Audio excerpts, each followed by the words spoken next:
Thank you very much, sir. I'm grateful to all the members. 23 of them have managed to get time in spite of you being very firm on keeping the time in the interest of the debate as agreed by the chairman. 23 members of this House speaking on the economy itself should assure, and the government also participating. And I shall definitely take this opportunity to elaborate on the various steps that we've taken in the prevailing circumstances, and this itself should assure the House and should therefore assure the country that all of us are equally contributing towards exchanging ideas, expressing our concern, and also hearing what the government is doing towards keeping the economy and its growth with Sabka Saath, Sabka Vishwas in our mind. Sabka Vikas and Sabka Vishwas in our mind. So the steps that are being taken are taken in the interest of the country. So it could be that I will definitely refer for comparability's sake some data. And I would like to, through you, assure the House that it is done more in the interest of, like the last speaker, Honorable Member Alphonse said, we are all here to see how best we can go forward, rather than accusing each other, thinking that no one is taking genuine steps towards the economy. So it's not a question of whether one is denying, accepting. No. I would like to place on record every step that has been taken and rightly the mood of the House. And I must say a big thanks to Jairam Ramesh, who's of course not here now. He probably summed up many a points which was not probably in the same strain as was being spoken by that side of the House. Because if you're looking at the economy with a discerning view, you see that growth may have come down, but it's not a recession yet, or it won't be a recession ever. And therefore, yes ma'am, I did say that. So, consciously all of us have to rise above, because economy also has a very big foundation in sentiments. This House should have confidence, and this House shall have the confidence when I give all the data before you, so that we together, as responsible members representing this Council of States, understand that the economy has got to be given a lot more support, as we are trying to do, and that is done with an intention of keeping the growth up. So there are a few things which I'll start just so that we know.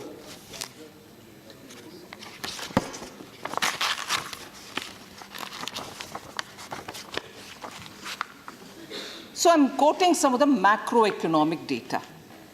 And here I'm quoting based on the sum and also the last year's performance of UPA2 and NDA1, which is the period related to 2009-14 and 14-19.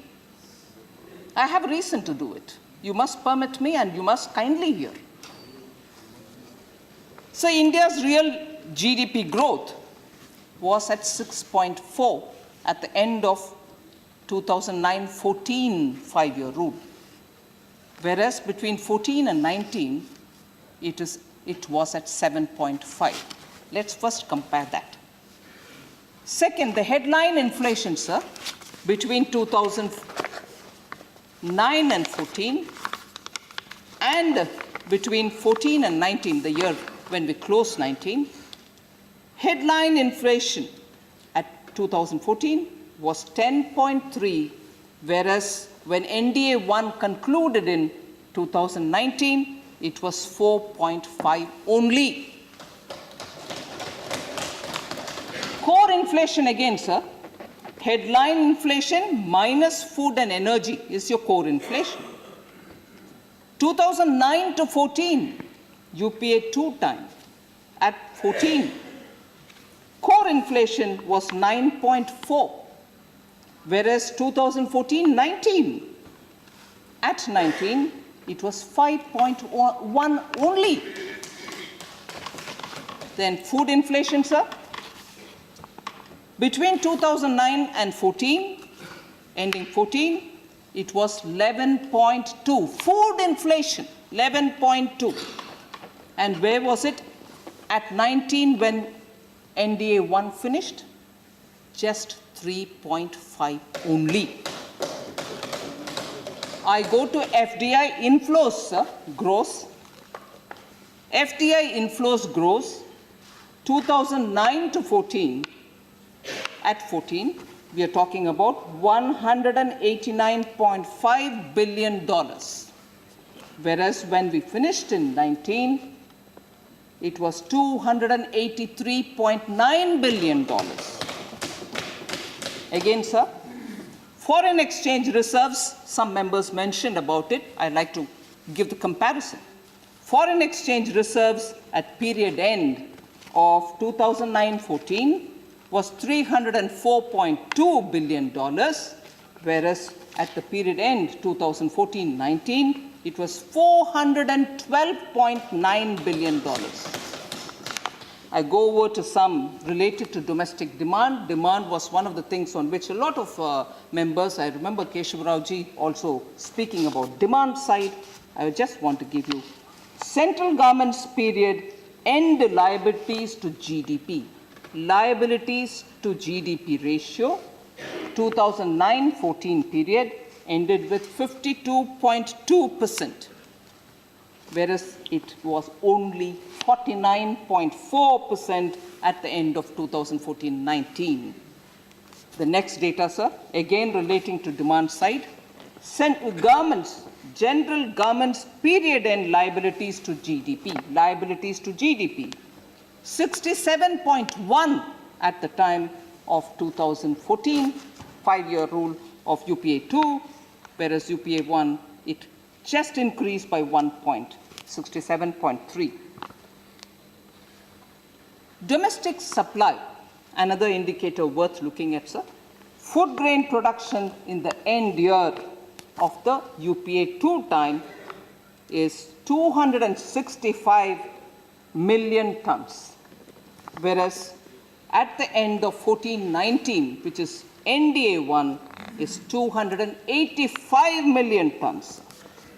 Services real GVA growth, services sector, real gross value addition growth, 7.4 at the end of 2009-14, whereas it increased to 8.4 at the end of 2019, which is 14-19 onwards, NDA 1, sir.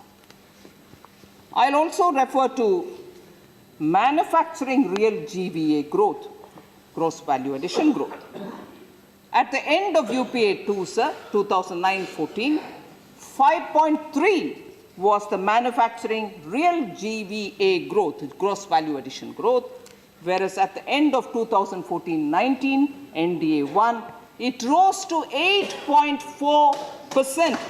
So let's keep that in mind, sir. External demand, sir, if I spoke about domestic demand and domestic supply, now I'm talking about external demand, sir.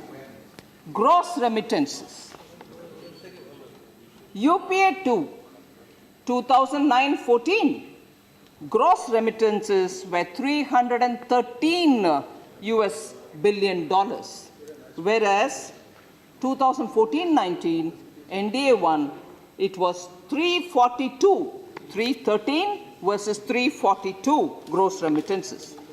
Net portfolio investment, on which I've been questioned about why did you have to withdraw, you're favoring the suit boot.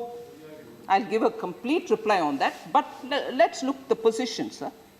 Net portfolio investment at the end of 14 after UPA 2 was 59.1%, $1 billion, whereas NDA 1, ending March 19, sir, is that $59.1 billion has gone up to $67.2 billion. And the final one in this list is the external debt to GDP at a period end. External debt to GDP ratio, which is a percentage ratio. At the end of UPA 2, that is 2009-14, 23.9% was the external debt to GDP ratio, which came down. External debt to GDP came down within 5 years from 23.9 to 19.7, sir. I would like to highlight this. External debt to GDP, that's the reduction. And therefore, when we are talking about macroeconomic data and government now facing a situation on which the general sphere of talk or some members said, oh, no, you don't understand economy. You just seem to be floating. I'm sorry. On every one of the points, sir, I will give you detailed, specific, performance-based data. So if that is the first thing which I had to highlight, I'd like to now go to the point as to why at all in 19, the July budget had to come up with steps. And also some of the members started talking about, oh, public sector banks are making provision, which means you've allowed them to run away with the money which was given. I'm sorry, sir. I'm sure members who understand how bookkeeping happens, accounts are maintained, provisioning doesn't mean the money is taken away by them. Their assets will be confiscated, the assets will be auctioned, the money will be paid back to the concerned banks. So to have to continuously go on with this argument saying bank made a provision, it means you've written their loans off, is completely wrong. I'd like to place before you all, when provisioning is made, it is made only because annually the books will have to be maintained. But the pursuit of those who have cheated the banks, willfully or unknowingly, will happen. The assets will be brought, and the assets will be brought back to make sure that the banks and the other lenders will get their money back. So let that assurance be there in the minds of people who are talking about public sector banks which are making provisioning in their accounts. So then, when I presented the budget, I did speak about steps that we were taking, and before me, even the economic survey mentioned about the 4 R's which we adopted as a policy. What are the 4 R's, sir? I like to repeat from the economic survey and from my budget speech.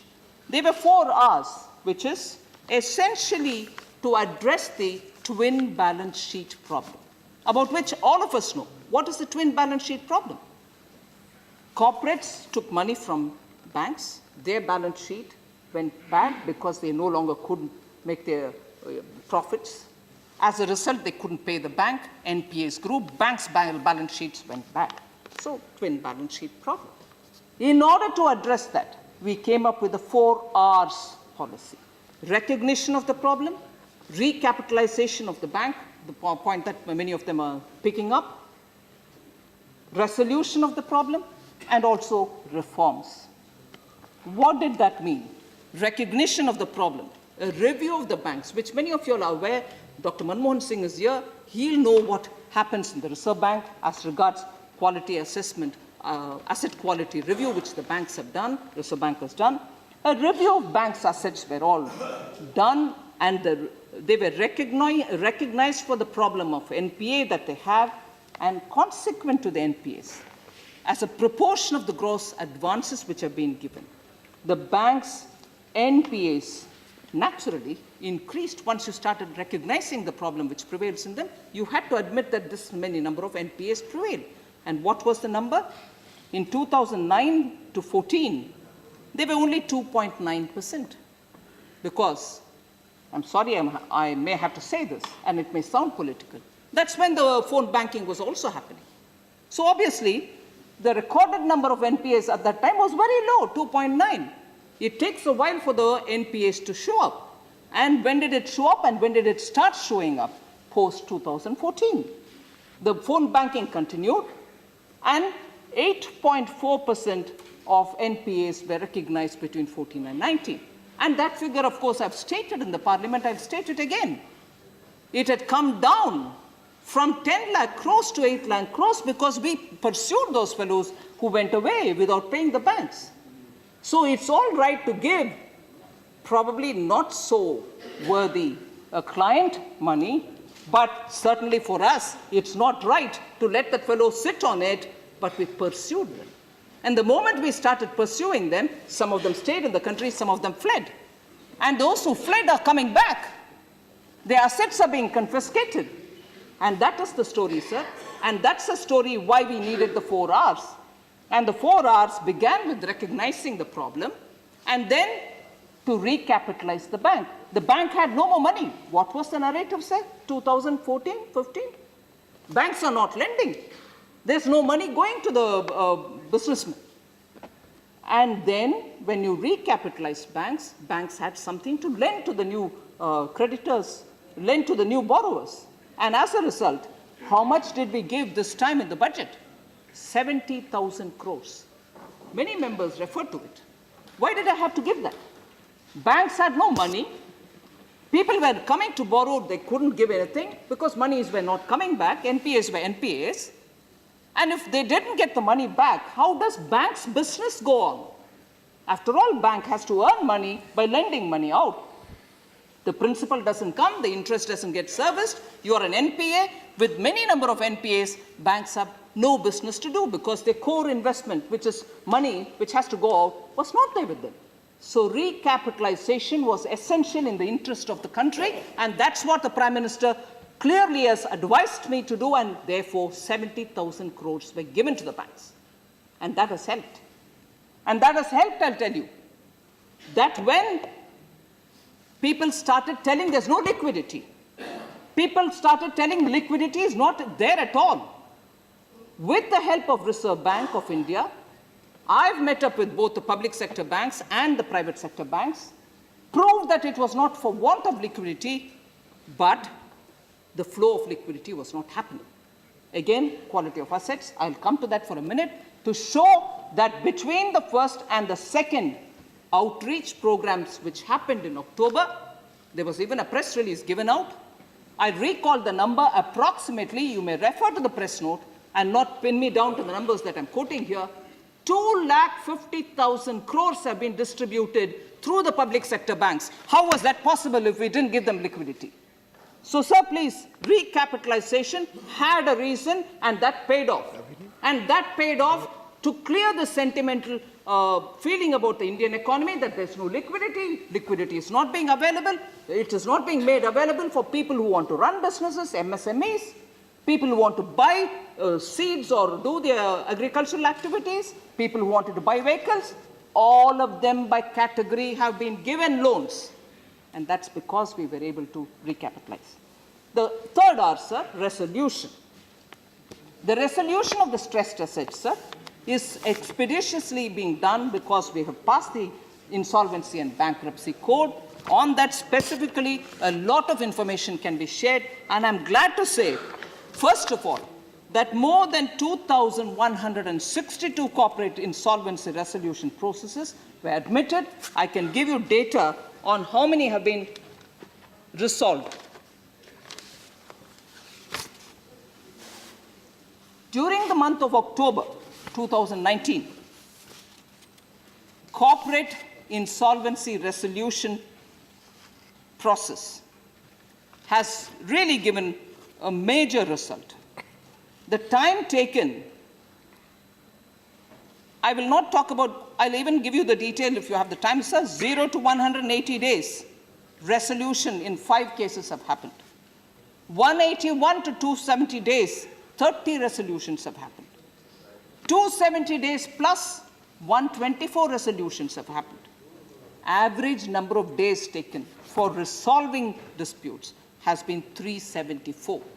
So the timeline with which the Insolvency and Bankruptcy Code wanted resolution of these insolvency issues are nearly getting close. We wanted it to be done within a year. 374 is the average. We are improving on it. I just want to give you very clearly this figure only because I want people to know that the 4 R's that we had adopted are purpose-serving and the results are visible. If 70,000 crores helped banks spread liquidity, insolvency and bankruptcy code, which was brought during the NDA 1 period, is showing results. And we also very quickly are responding. Please, no, not allowed. No, please. Not yielding. Not yielding. Please take your seat. We are also responding to periodically amending as is demanded by the companies which are undergoing the process, the NCLT, NCLAT, all of them giving their inputs. We are coming up periodic amendments only because we want to keep it as a robust law. The resolution aspect I've spoken, sir. Reforms. The recently announced, this is particularly about banks because I started with the twin balance sheet problem.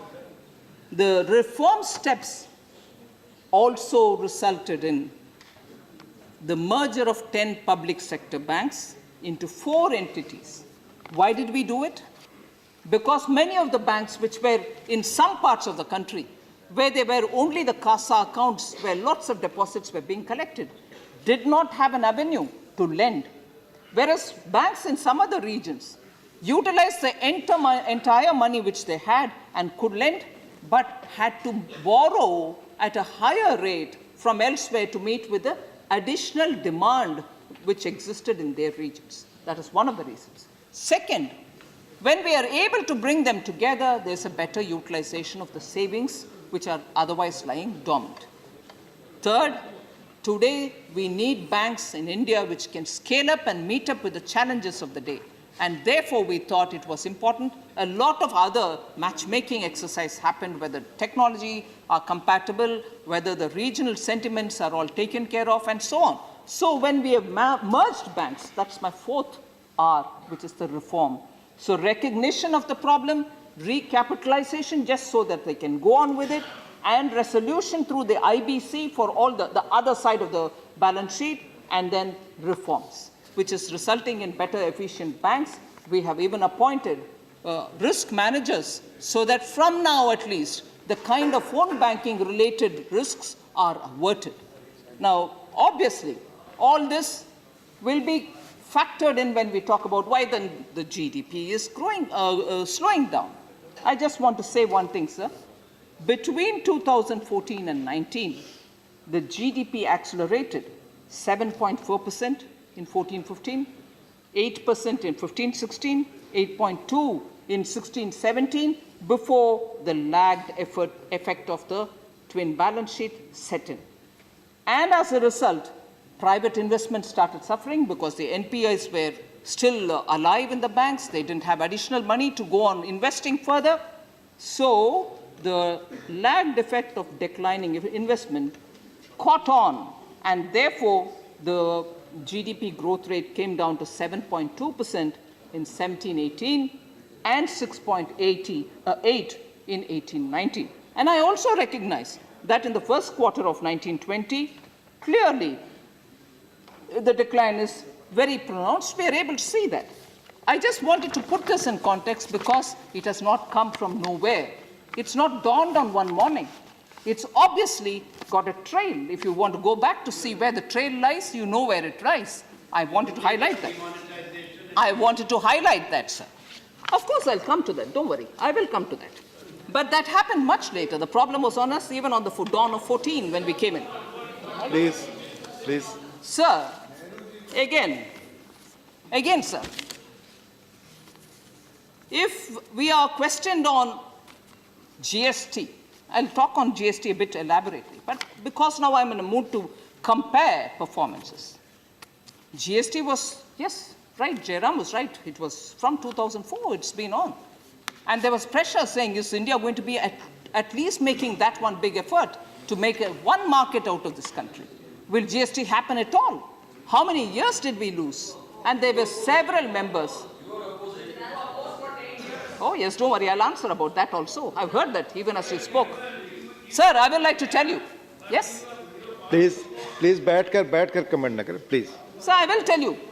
This emphasis on, you opposed it, we very clearly highlighted, sir, that the states and the compensation matter. I was glad a lot of our members raised it. States and the compensation matter was not addressed by the UPA. As a result, many of the states did not have the confidence. Are they talking about trust today? Sir, are they talking about trust today? Sir, I didn't have a running commentary when they spoke. Please. We don't want to interrupt the minister, but the fact is that she should study the bill which went to the standing committee during our time and came back. You should read, please, the letter which the then Chief Minister of Gujarat wrote to the then Prime Minister, Shri Narendra Modi ji, and you should also read and be informed about the discussions that your three-member team had with us. She has not yielded. The constitutional She has amendment. not yielded, Anandji. She has not yielded. Please, no. Sharma ji must She has read the not. select committee report of this house. Yes, you must also Please. know what was discussed. Please. मैंने इस बातचीत की इजाजत नहीं है. Amazing. Please. Sir, मैंने इस it's बातचीत की इजाजत amazing. नहीं है. Please. मैंने आपस में बातचीत की इजाजत नहीं दी है. Please, madam, please. माननीय आनंद जी इसकी अनुमति चेयर ने नहीं दी है. माननीय आनंद जी, चेयरमैन ने इसकी अनुमति नहीं दी है. प्लीज, माननीय मंत्री जी, चेयर ने इसकी इजाजत नहीं है. आनंद जी, चेयर ने इसकी इजाजत नहीं दी है. आप बगैर चेयर की इजाजत के बोलना है. बैठे, please. Sir, sometimes it's very difficult, I know, to accept when it's being pointed out. We sit to hear it. Sir, we sit to hear even baseless allegation thrown on us. Sometimes. No, I'm sorry, not on this. Please, I'm sorry, please. I don't get up, sir. Not allowed. I shall not sit and I shall not hear this. I'm sorry, sir, you called me and I'm speaking. Nothing is going on I'm record. sorry, sir, you No, it called will me not and go I'm on the speaking. record. I shall not It will not accommodate go on the record. Please, Absolutely not. please, Anand ji, please. Discussed in the House. The fact is there was an understanding between the government and the Any number of माननीय explanation Anand ji, now chair ने will इसकी not अनुमति suffice. नहीं दी है. Please take your seat. Please take your seat. Please take your seat. Sir, Please take your seat. I mean, you've called Please. me and I'm standing up to speak. Please. And Please if speak. there are anything objectionable, there are times and ways in which any member of the House can get Please, up and पूरा object. सदन But इसका पालन करेगा. I hope so. Please. there goes, Please. there goes No, the this Deputy will be Leader of the unending. House. I will not allow. I'm not Nothing willing will go on record. I will not allow. Please, no, Mr. Ansana, please take your seat. I will not allow. Please, no, nothing will go on record. Please take your seat. Please take your seat. Let the minister speak. Please.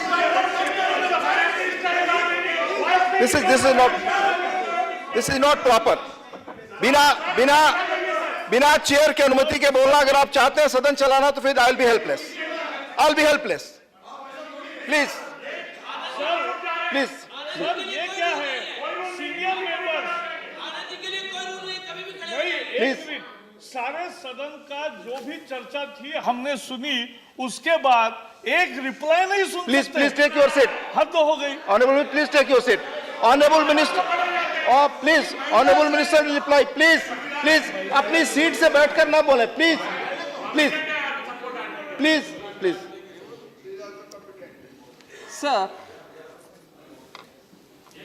on the GST, I'll get into the details. The way it was implemented is not right, regressive. I'd like to present before you, sir, talking of regressive tax. Whoever brought in the MAT, I know it was brought in 1987, but 10 long years, it was only aggravated rather than withdrawn. All right, sir?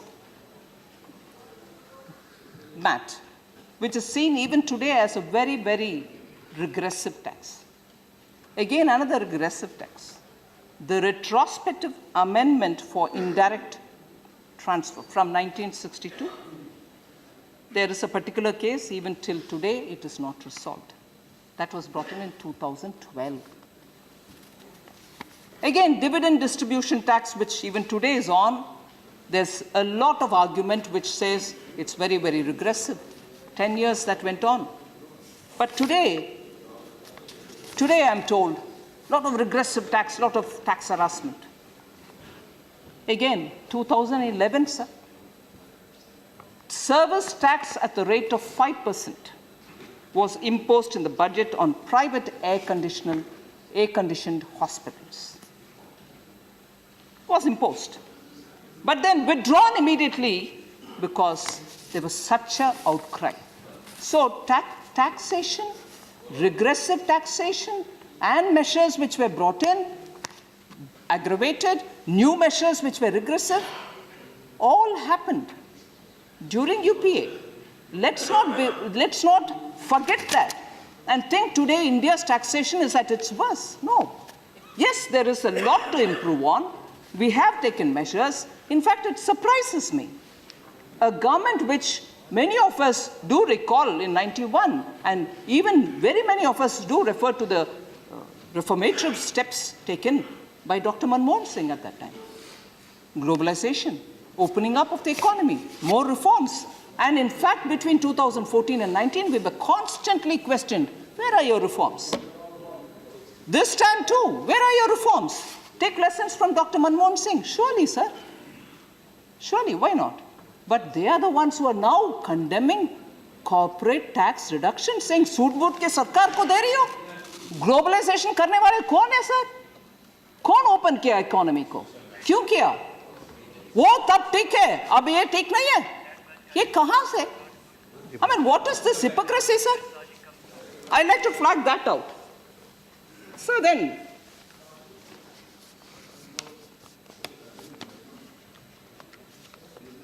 several key fiscal indicators I'd like to highlight.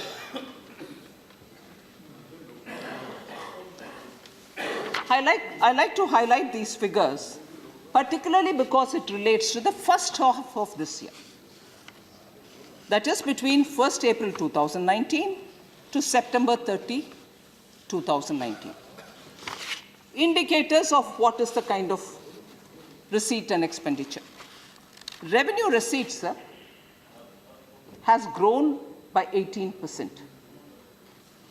The figures I can give, if that's of help. Revenue expenditure, sir, has increased by 13.97%. I'm talking of first half of this year. Capital expenditure, 15.31% increase.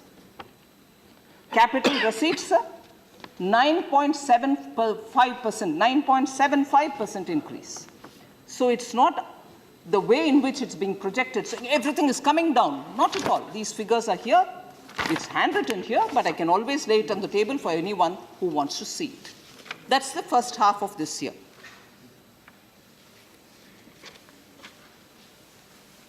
So the GST.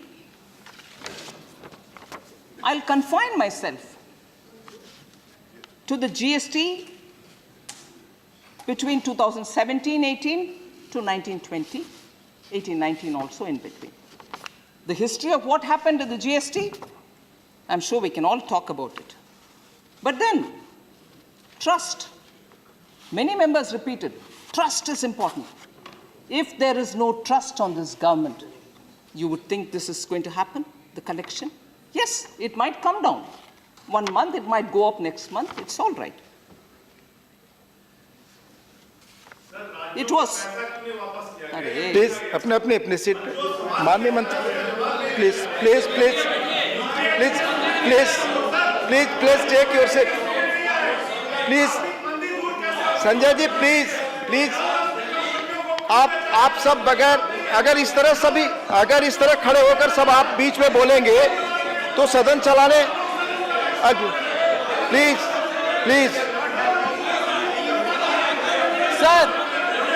Sir, I'd like to say something, sir. Sir, please sir, I'd like to talk.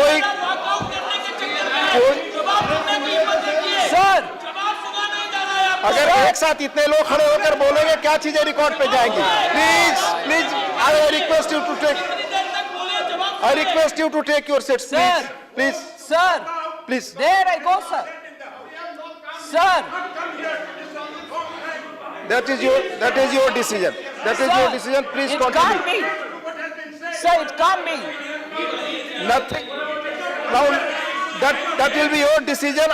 I can only tell that you please take your seats and hear the reply also. Please take your. Sir, मेरा आग्रह होगा कृपया अपनी अपनी जगह बैठे और जवाब. sir, Please I can't. Sir, I'd let like to say something. them take their own decision. Please, I like to say something, sir. A short duration discussion. A short duration. Hey, come on, yeah. सच्चाई सुनने की हिम्मत नहीं, सच्चाई सुनने की हिम्मत नहीं है, केवल झूठे आरोप करेंगे और सच्चाई सुनने की हिम्मत नहीं है। आपके पास सच्चाई मेरा आग्रह होगा कि माननीय Sir. Please take your seat. Please कृपया अपनी seat. Please Sir, honourable minister please. sir, shocking, sir. A short duration discussion. Please. A short duration discussion.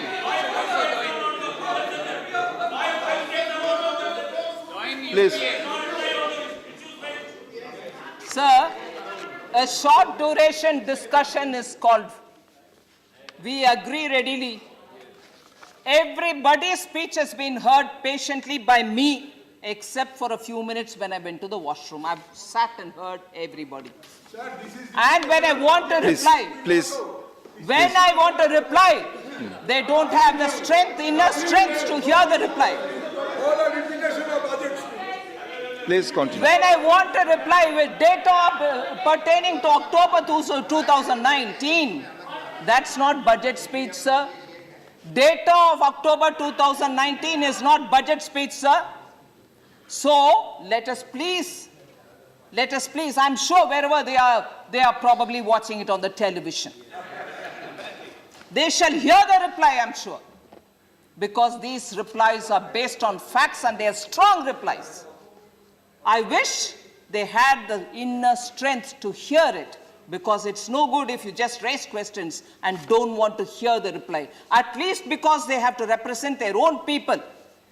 The people from the states where they have come from, they should go tell the facts which have been heard from here. And if they don't have the inner strength to hear it, I'm sure at least from the television they'll get to know the facts. And I'll still continue with it. So the GST, about which types and types of allegation have been laid. Yes, I'd like to tell you, if there are repeated requests from states, GST, I was surprised one of the members said, Aapke GST. What does that mean? The GST is governed by the GST Council, in which every state's finance minister sits in it. Every decision is taken along with the state finance ministers. And if the states also want reduction in the rate, the GST Council agrees, we reduce it. I'd like to give you the figures, sir. And that reduction in the GST helps arm consumers. A normal consumer benefits if the tax comes down on the particular commodity or the shop where he goes to buy a thing, that thing's price comes down, it helps him. Sir? 1 minute. It's 1 minute. To help the consumers, sir, and also to induce growth in manufacturing and in services sector, the GST Council, where the interest of both... Just 1 minute, Yes, sir. Honorable Minister. 6 बज चुके हैं. House की सहमति है कि माननीय मंत्री जी जब तक जवाब दें तब तक हम बैठेंगे. मैं ये मानकर चलता हूं. Please. Thank you, sir. Sir, where the GST Council, where the center and the states are equally represented, consciously recommended to decrease the GST rates for 90% of the items. About 90% of the items from 28% slab has been brought down to 12% or 18%. So that helps the consumer. Rates have been decreased in about 400 goods and in 77 categories of services. So when rates come down, does it benefit the consumer or not? It does. That is one, sir. Against the target of 6,63,000 crores, 343 crores of the net GST collection this year, by October itself, so those members who walked out saying, I've only spoken what I've said in the budget speech, budget was in July. I'm talking about figures of October this year, sir. Against the target which was mentioned in the budget of 6,63,343 crores of net GST collection this year, by October, we've collected 3,26,490 crores, and that is 49.2% of the collection targeted. I also want to say, in spite of the reduction in September and October of average gross collection, the figure comparing with the same period of the previous year, sir, in 2017-18, 89,885 crores were collected. In 2018-19, that was 98,083 crores. Whereas in 19-20, which is the current year, sir, for the same April to October, we've collected 1,239 crores. 239 crores. So 1,239 crores. So that's the gross collection. So I want to just make sure that from April to August this year, every month, there has been a growth of 5 to 10% compared to the previous year. So GST, for all that everybody would have a perception about it, is not really doing badly. It can do better. It has got all the steps. And for that, I just want to highlight that innovative steps are being taken, such as e-invoice, such as new return and unified refund facilities are being implemented so that there is greater compliance and we'll be able to collect better. So that's on the GST, sir. So the trust of the states is something which we very clearly value. We work together with them. And if GST goods taxes are being periodically requested by states and the council thinks it's worth doing it, we'll go with it. And reduction in the tax is only going to help common man. Of course, it can have an impact on revenue collection. So I just want to make sure that point is mentioned before you. There was also this question of one of the members saying, no, J&K particularly, because of internet connection, they are not able to pay. GST is, hurting them. I just want to tell you, sir, the date of furnishing income tax return, not GST here, for the J&K has been extended up to 30th November 2019 on the request which has been received from the people of J&K. As regards GST, the date of filing of return for the period from July 19 onwards has been extended up to 30/11/2019. So that which has got to be filed in July, we've extended date till 30th. And if there's more demand, we'll always be readily hearing and responding to that. So on the direct taxes, the first 6 months, revenue receipts have grown by 18% over the corresponding period earlier. Here, I would just want to highlight, as on November 14, 2019, the gross collection of direct taxes, sir, is 6,86,242 crores.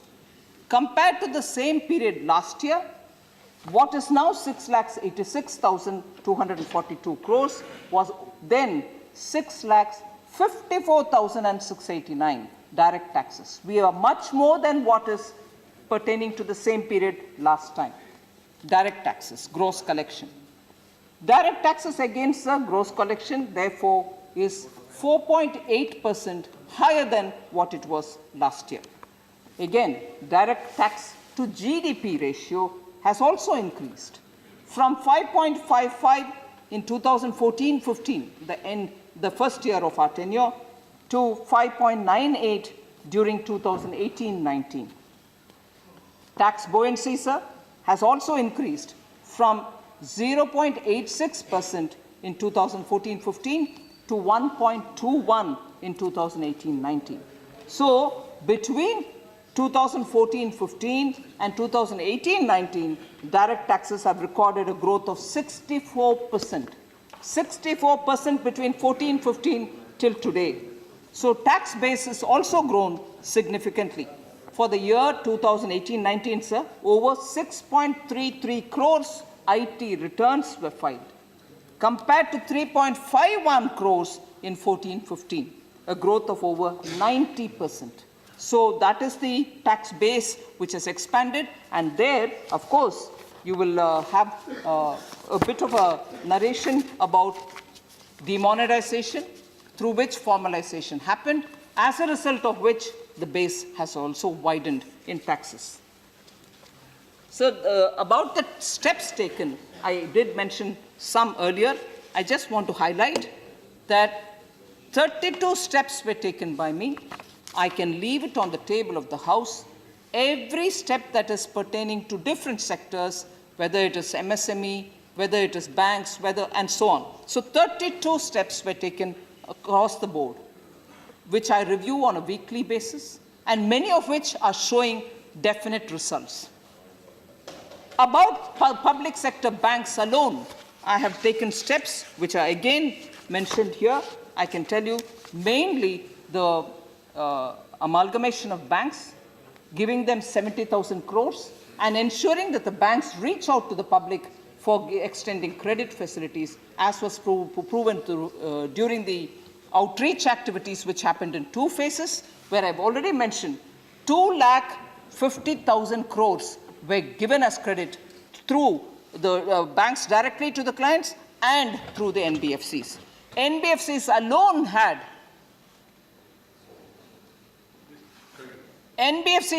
had 61,000 crores given to them for further onward lending. Now, about public sector banks. And for promoting exports, sir, 12 different steps have been taken by me. And for the housing sector alone, 3 major announcements have been made. For the benefit of all the members, I would like to place this on the table of the House for any member to pick up and see what specific are these steps and what are the follow-up results. So that is one of the things which I want to mention before the House, that for the challenges which are being faced by various sectors, there are sector-wise responses that I've given, and all of them are bearing results. Sorry? Yeah, I'll leave it on the table. I'm sure you can. So the other point regarding the steps again, sir. PM Jan Dhan Yojana. Why do I have to say that?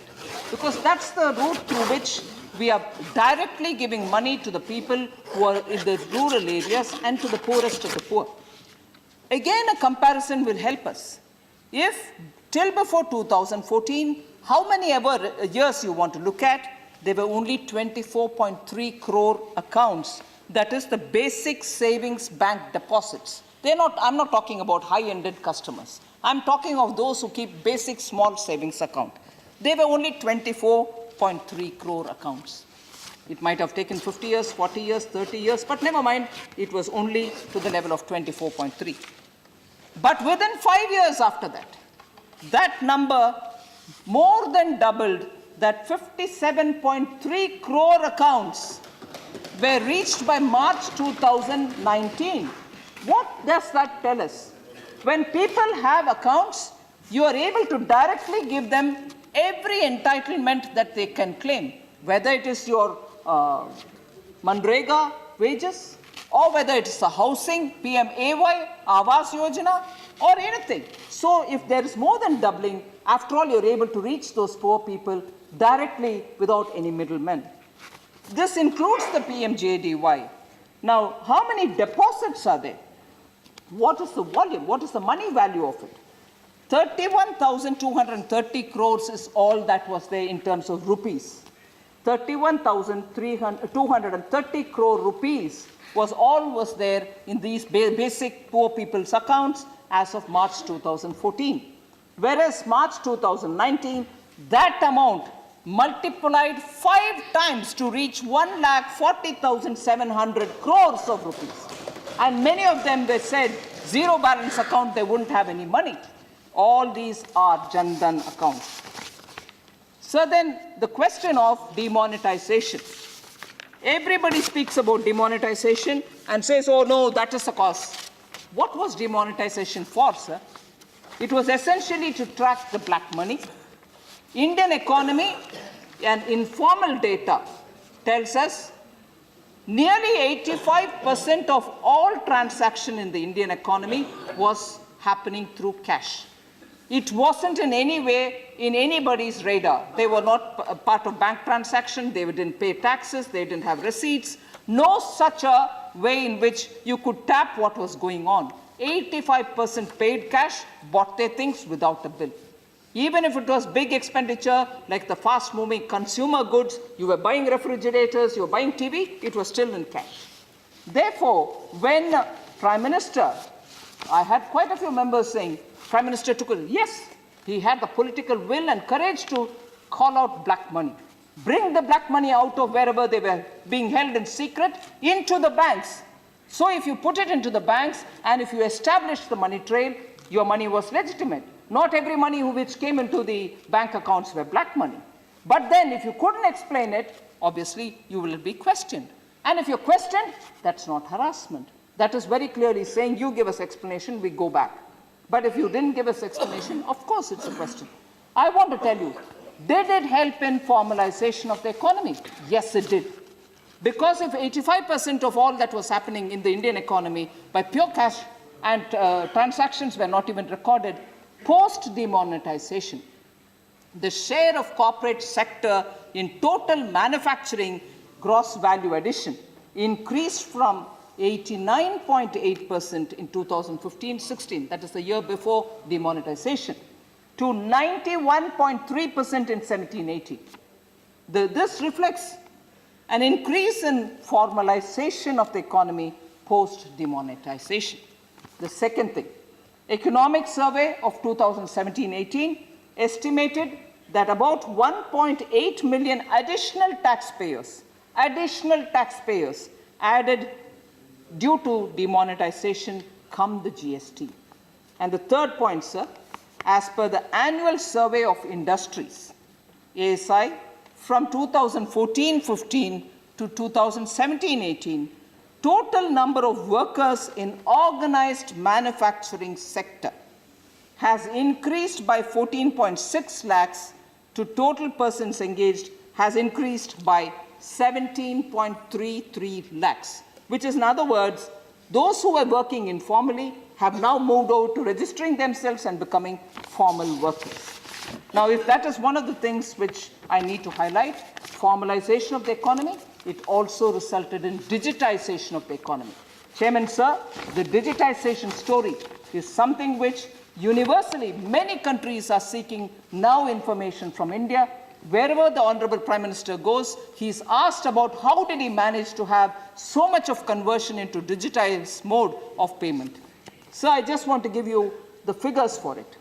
The volume in million in 2016-17, which went through the RTGS, which many of us are familiar with, rapid cash transaction. In 16-17, it was 107.8 million. In 18-19, it was 136.6, which is a 26.7% growth. Now, NEFT, IMPS, UPI, and so on, which are retail electronic mode clearing, 195.2% increase between 16-17 to 18-19. Massive increase in the number of digitized payment. So total card payments, which are credit cards, debit cards, and PPIs, 97.8% growth, digitization.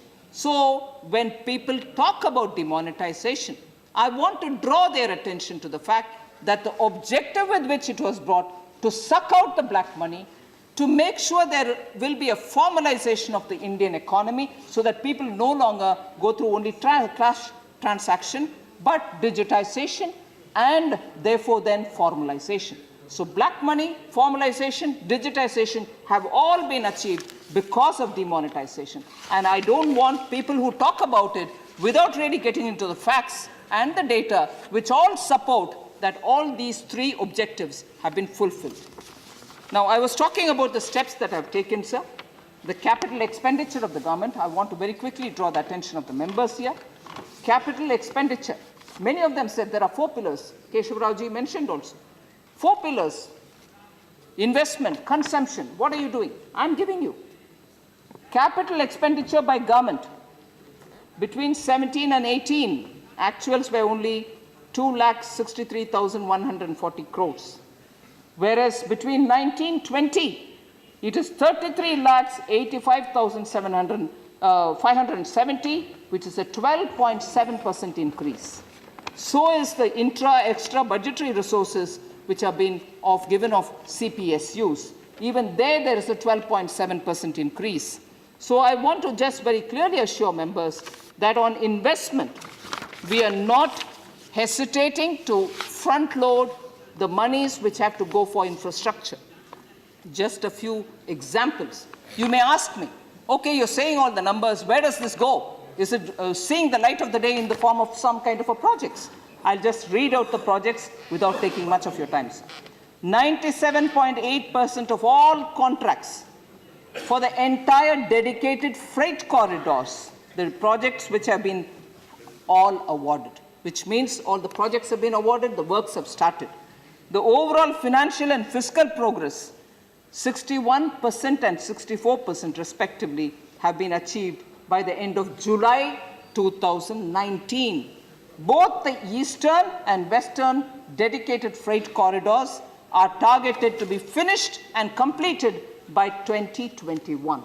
So that cannot happen without us putting big money into it. Another example, sir, inland waterways freight movement on National Waterway 1 has increased from 4.89 million metric tons, which was 2016-17, to 6.79 million metric tons in 18-19. So the multimodal terminal, which is at Varanasi and Sahibganj, were recently inaugurated. So that's also getting done, and we expect to complete it by March 2020. That cannot happen without me giving monies. The railway station development projects, which is going through the PPP mode, and also the regional connectivity schemes, the RCS, out of 686 valid routes, 210 RCS routes have commenced as of October 2019, connecting 41 airports, the RCS multimodal airports. So these are projects in which monies are going, and therefore I'm not quoting figures without actually getting it to those projects. Under the Prime Minister Awas Yojana, 90 lakh houses with an investment of about 5.54 lakh crores have been sanctioned. Construction has started in about 53.40 lakh houses.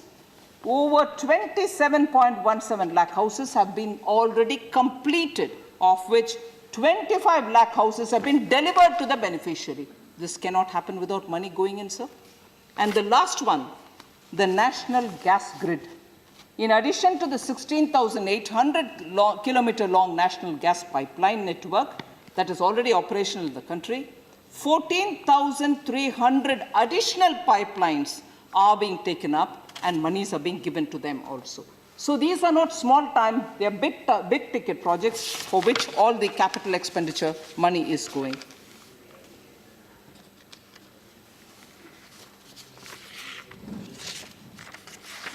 So fiscal deficit, again, since they will be watching through the television, it might help me to just put it on record.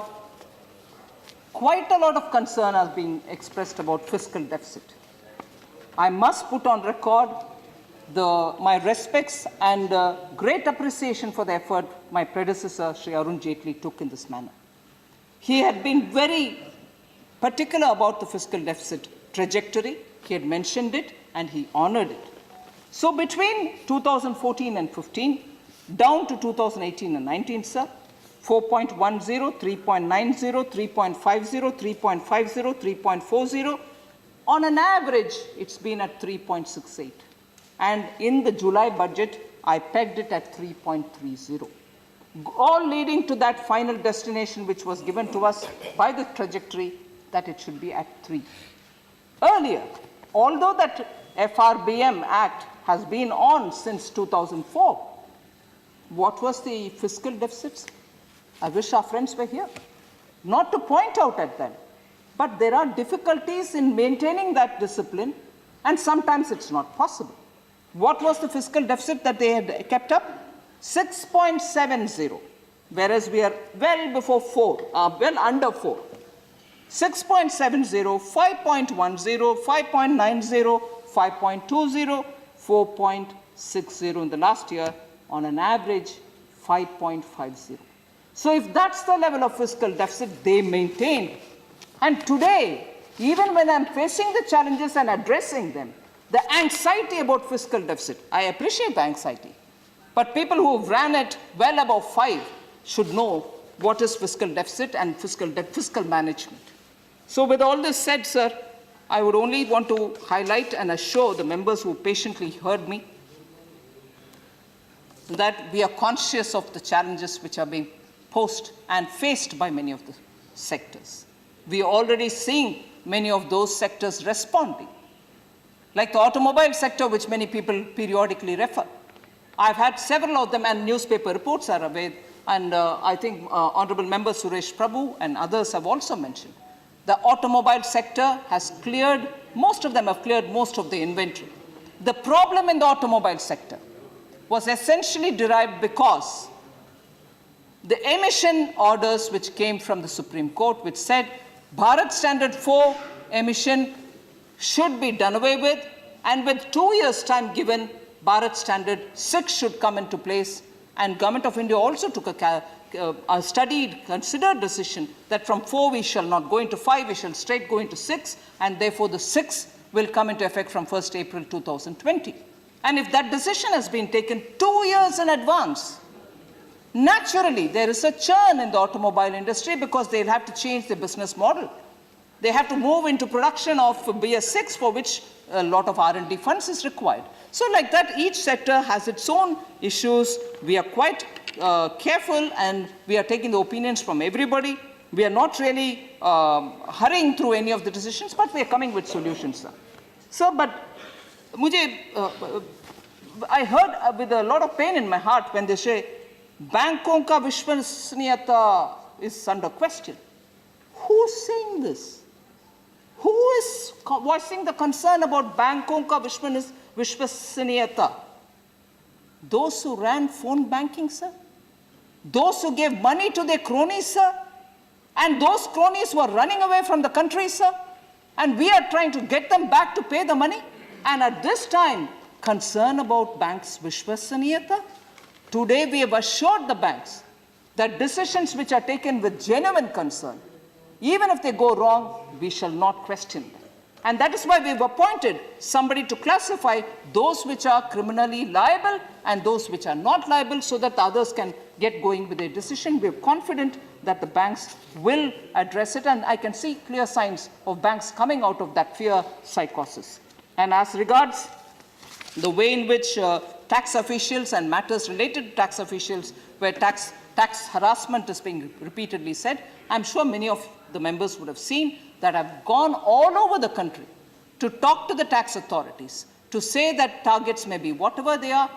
Today, you cannot afford to go and prosecute a person, and every notice which goes from the hand of the government or from the tax authorities will go with a document identification number. And even the assessments are going to be faceless, so there shall not be any case of individuals harassing a tax assessee.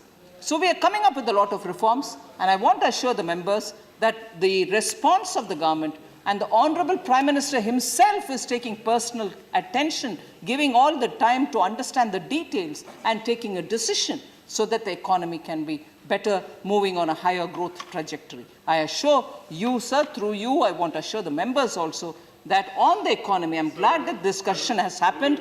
We shall ensure that every sector and their challenges will be heard by us, and we shall respond positively for it. Thank you, Nirmala ji. Satish Misra. Sir, I just wanted to know, because 32 reforms have already been placed, we'll see that, which have come. But I'm sure health issue is also one of the concerns of the entire country, and all the Honorable Prime Minister also, and all of us. You are aware that so far as GST is concerned, on machines which are life-saving investigation machines like CT or MRI or radiation, radiology, yes, and all of them, they come in crores, 10 crores, 15 crores, 5 crores and onward. But the GST is 12%.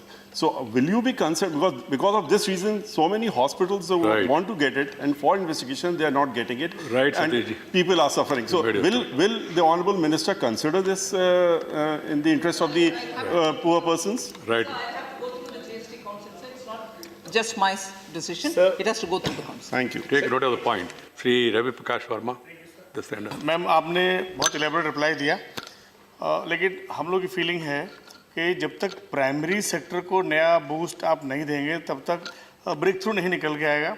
आपने secondary sector को, tertiary sector को address किया है। मैं आपसे ये जानना चाह रहा था कि हिंदुस्तान को, इकोनॉमी को रिवाइव करने के प्रोसेस में, देखिए जब तक गांव में किसान मजदूर के पास पैसा नहीं पहुंचेगा, डिमांड नहीं उठेगी, और डिमांड नहीं उठेगी तो clarification.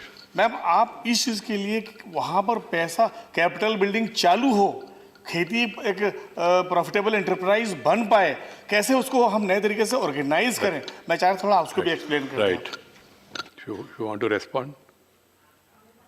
Just wanted to add more that in the real sector, when we put money in the hands of the people only, then only the growth will improve. So the real sector department, that sector has to be strengthened by giving 0% free in the GST. This is a suggestion. Okay, that's a suggestion. You want to respond? Yeah. Just very briefly, sir. The point that That will conclude. Honorable Member Verma has raised is absolutely important point. We are looking at ways in which we can double the income of the farmers, but before that we want to ensure that directly we give them the money that is required for assistance, the fertilizer subsidy, the farmers' health insurance through the Ayushman, and also making sure that the crop gets better prices through the eNAM, which is the Electronic National Agriculture Marketing, and also looking at talking with states so that the agricultural product marketing cooperative, which the states have under the APMC Act, is also now probably lost its life. It did its service, but now I think it no longer delivers. So we are requesting the states to get out of the APMC mode and use the eNAM for farmers. And also we are trying to form greater number of farmer producer organizations through which profit genuinely can reach the hands of the farmer, and he doesn't have to sell his products at throwaway prices. So that step is also being taken. I have ensured that in the 2 loan outreach programs that we had, farmers are given whatever they've asked for. And the numbers that I have, which I'll again put that press release for you, farmers have really received quite a high number of credit through that 2 loan outreach programs that we've held. As a result, many of those economists who are studying are now saying, how is it that the farmer today is willing to go and take this loan, because obviously that's going to help his next crop. So there are measures, sir. I can keep all that in the table of the House. Vijayji, you have any observation? I thought Pumping money into the hands I of heard the it as common real, but you're talking about the reality sector. real. Sir, I have actually... Please, Then only people have money. Please, The middleman will have money. Vijayji, Yeah. I have reminded her about your this thing, not again given you opportunity. Sir, the special window that we have brought with government's money through an alternative investment mechanism is going to help all those homes which are waiting to get completed, halfway house. So many of them will get completed, and they are going to be available in the market. So many of the realty promoters are also now rushing to sell them with great discounts. Other than that, tax concessions have also been given for buying of our affordable homes, which are capped at 45 lakhs. So I'm sure the buyers, whoever middle-class buyers who want to do it, they're also getting interest, some concessions when they go to the bank. All this will promote the realty sector's mind. Thank you, Finance Minister.